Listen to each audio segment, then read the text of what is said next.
इकरा store के नाजरीन, हम आज एक और कहानी के साथ आपकी खिदमत में हाजिर हूँ। आज कहानी का उन्वान है हुकूक सिर्फ वालिदैन के क्यों। एक रोंगटे खड़े कर देने वाला वाकया। एक दिन हाफिज मेरे पास लैपटॉप लेकर आया कि इसमें विंडो करनी है। मैंने कहा मेरे घर पकड़ा दो, मैं किसी वक्त फारिग होके विंडो कर दूंगा। वो मेरे घर की तरफ जाता है मगर रास्ते में 2-3 मोहल्ले के लड़के मिलते हैं। बातचीत के दौरान पता चलने पर उन्होंने हाफिज को कहा कि लैपटॉप हमें दे दो, हम विंडो कर देंगे। फिर कई दिन तक लैपटॉप वापस न मिला। इधर हाफिज परेशान हुआ कि अब्बू ने पूछा तो क्या जवाब दूंगा कि लैपटॉप कहाँ है। इसी परेशानी में वो बेचारा बार बार उन लोगों से लैपटॉप का मुतालबा करने लगा। उन लड़कों ने हाफिज को शहर के किनारे की तरफ रेलवे स्टेशन के अक़िब में मौजूद आबादी की तरफ बुला लिया। हाफिज अपनी कपड़े की दुकान से मुलाजिम को बताकर जाता है कि मैं लैपटॉप लेने जा रहा हूँ। अब्बू पूछें तो बता देना कि इधर ही कहीं काम से गया है, अभी आ जाता है। और फिर उसके बाद से हाफिज लापता हो गया।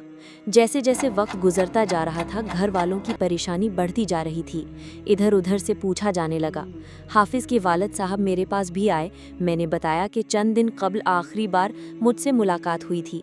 मैंने कहा था कि लैपटॉप मेरे घर पहुंचा दो। उसके बाद मेरी उससे मुलाकात नहीं हुई और ना ही लैपटॉप हमारे घर पहुंचा। बिलाखिर थाने में रिपोर्ट दर्ज करवाई गई और मशकूक अफराद की गिरफ्तारियां शुरू हुईं। सुबह फजर के बाद मैंने हाफिज के वालिद साहब को फ़ोन किया तो उस तरफ से उनकी रोती हुई आवाज़ सुनाई दी कि जालिमों ने एक लैपटॉप के पीछे मेरे बेटे को ही शहीद कर दिया है। रेलवे स्टेशन की अकबी कॉलोनी से हाफिज की लाश बरामद होती है, जिसको ना तजुर्बाकार नौउम्र कातिलों ने बरामद हो जाने के डर से पहले तो इसे जलाने की कोशिश की, फिर इसके कई टुकड़े करके किसी बोरी में डाल के दरिया वगैरह में फेंकने का मंसूबा बनाया, मगर वो किसी वजह से ऐसा ना कर सके और लाश वहीं उस मकान में ही छोड़कर फरार हो गए। हमें इत्तिला मिली तो हम लोग यानी मैं और छोटा भाई उमैर और हमारे एक दोस्त हम अस्पताल पहुंचे, जहां पोस्टमार्टम वाले शोबा में उस शहीद हाफिज का कई हिस्सों में मुनकसिम लाशा मौजूद था। काफ़ी लोग और भी वहां जमा थे, मगर बहुत कम लोगों में हिम्मत थी कि कई दिनों की पड़ी हुई उस लाश को, जो कि काफ़ी हद तक जल भी चुकी थी और टुकड़ों की सूरत में थी, देख पाते।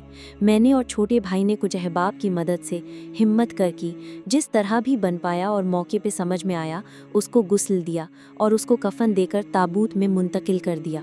ये खुद का चश्मदीद अंदोहनाक और सच्चा वाक़या सुनाने का मकसद फ़कत इतना है कि ईमान की दौलत के बाद अल्लाह की कसम, आपकी ज़िंदगी भर की सारी कमाई से कीमती आपकी औलाद है। खुदा के लिए अपनी औलाद से इतनी गहरी दोस्ती रखिए कि वो कोई भी परेशानी वाला मामला सिर्फ आपसे साझा करे, ना कि आपके खौफ से बाहर लोगों को बताए या खुद ही उसका हल सोचने निकल पड़े और फिर सारी ज़िंदगी का पछतावा आपका मुकद्दर बन जाए। काश के वालिदैन के हुकूक के साथ साथ औलाद के भी इस्लामी हुकूक की तशरीह की जाया करे। हाफिज़ की तरह और कितने बच्चे और बच्चियां हैं जो अपने वालिदैन के खौफ से अपनी परेशानियां या किसी वजह से दूसरे लोगों से शेयर करते हैं और फिर उनकी ज़िंदगियों का क्या होता है हम अच्छी तरह से जानते हैं।